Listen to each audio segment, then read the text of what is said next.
Our very own multinational data plan is live. It is called MikroTik Connectivity.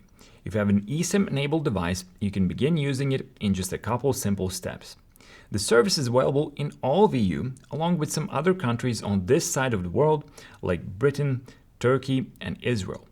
You can pay once for your data plan and then travel freely to all of the included countries without any fears of extra roaming charges. On top of that, if you sometimes travel between EU and US, then you might like the fact that we will have several new devices that can work on both sides of the planet. The US will have a separate data plan, but it's nice that you could take a compact MikroTik device on a holiday with you and have an internet connection ready as soon as you land. Let's activate MikroTik Connectivity on this undisclosed device from the future.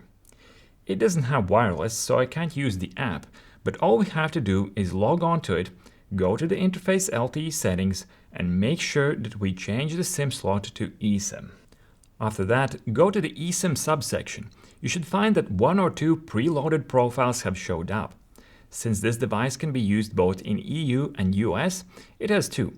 The active one is for the EU side of the world, but if we ever travel to US, we can simply switch to the other one. To begin using some data, we'll want to first take note of the serial number.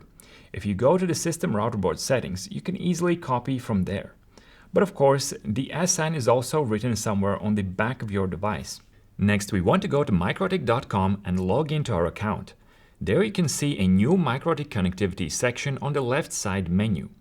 We want to click on My Devices and paste in the serial number. Once the device is found, select your region. That creates a little profile for EU. You could create another one for US, and of course you can delete them in the future.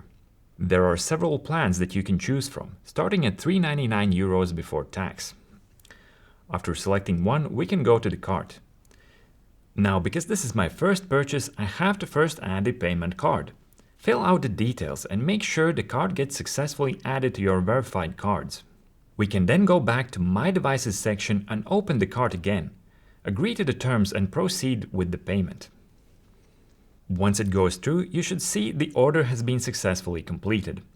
Your device profile will now show up as active and you can track how much data you have used. You can change your plan or cancel the subscription. Or if you have exceeded your limits for the month, you can easily buy a little bit more. Your device will go online automatically. Usually it will happen within a couple of minutes, but it is best to purchase your data plan at least a couple of hours before you're going to need it.